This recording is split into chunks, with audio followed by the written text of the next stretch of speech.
Essa aqui é uma aula sobre a classificação dos atos administrativos quanto às prerrogativas. Primeiramente, temos os atos de império, atos de gestão e atos de expediente. Por que prerrogativas? Porque aqui temos o poder extroverso do Estado. Atos do Estado agindo como se fosse o príncipe, o rei. Atos de gestão que estão num patamar abaixo. Você vai ver a administração gerindo o seu próprio patrimônio e atuando em condições de igualdade perante os particulares. No último grupo, que são os atos de expediente. Atos de expediente são atos meramente materiais para dar andamento no processo. Atos de império são aqueles de autoridade, ou seja, temos um poder do rei, poder extroverso, um poder de coerção da atuação estatal. Por intermédio desse tipo de ato, vamos ver a auto-executoriedade, imperatividade, aqueles atributos especiais dos atos administrativos. Então, quando falamos supremacia do interesse público sobre o privado, em verticalidade, eles são chamados atos de império.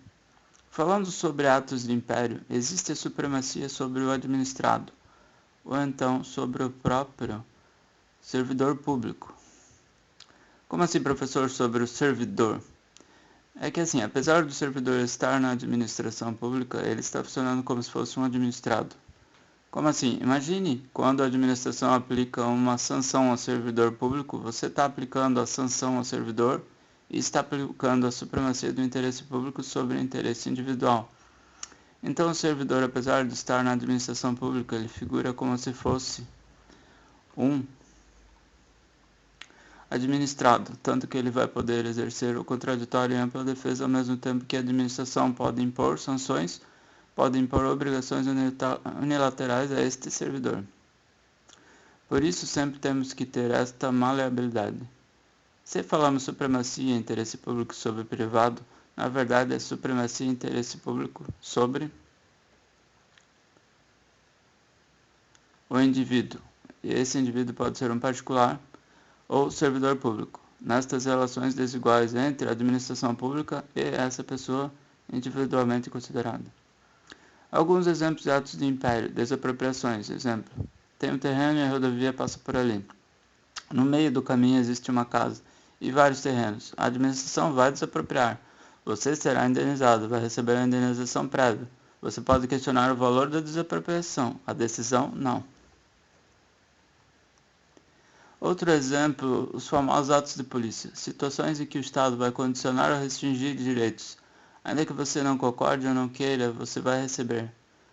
E os próprios decretos regulamentares, apesar deles serem uma norma e não criar obrigações novas, ele é subordinado à lei e disciplina a lei, então ele é de cumprimento obrigatório. Todo mundo tem que agir como esse regulamento com base no poder do império do Estado.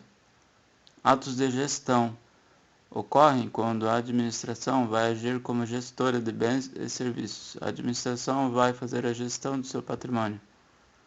Nessa situação, a administração vai agir em igualdade de condições com o particular. Vamos ter uma horizontalidade. Por exemplo, alienação e aquisição de bens, alocação de imóveis. Exemplo, quando a administração vende um imóvel, não tem relação de desigualdade. Isso aqui vale 10 mil reais, a pessoa paga 10 mil reais, leva o bem e ponto final. Em relação à aquisição de bens, tem algumas letras que a administração pode ter alguma vantagem, que é o que chamamos alteração dos quantitativos. Podemos alterar unilateralmente esse contrato. Mesmo assim, vou ter que preservar o equilíbrio econômico-financeiro.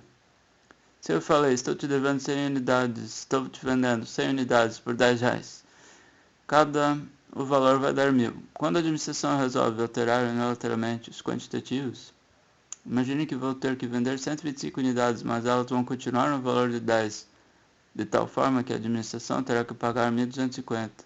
Ainda assim, terá uma certa igualdade na relação. Locação de imóvel, caso típico de ato administrativo com relação de igualdade. A administração está agindo como inquilino ou pessoa normal, ou quando ela está alugando. Por fim, temos os atos negociais. Atos negociais, nós não temos auto-executoriedade nem imperatividade, porque é o próprio interessado solicitando a concessão daquele ato. Daí vem outro grupo chamado atos de expediente. Atos de expediente não é o ato que produz efeitos jurídicos. Na maior parte das vezes, não configura uma decisão propriamente dita, mas é um mero encaminhamento do processo, por isso que falamos que são atos de rotina interna. Não possuem caráter decisório, nenhuma força vinculante, nem qualquer forma especial para serem adotados. Não tem forma. Como considerar isso um ato administrativo? Não se enquadra no sentido típico da maioria dos temas. O que faz um ato de expediente? Ele simplesmente dá andamento aos processos e papéis. Por exemplo, você encaminha um documento para um setor, um protocolo para um documento. Você faz o registro da informação no sistema. Exemplo, você chega num órgão público, encaminha o requerimento e a autoridade competente faz um protocolo e te entrega um papel dizendo que recebeu aquele processo. Qual decisão foi adotada pela administração pública nesse caso? Nenhuma. A administração simplesmente checou se os documentos estão ali e te deu um papel dizendo que recebeu e inseriu isso no sistema. E após isso, encaminhou para o setor competente. Qual o caráter decisório desse ato? Nenhum. Não obstante, para fins de classificação quanto às prerrogativas, nós podemos dizer que é ato de expediente, ainda que não atenda aos requisitos específicos para ser um ato administrativo. E assim findamos a classificação dos atos administrativos quanto às prerrogativas.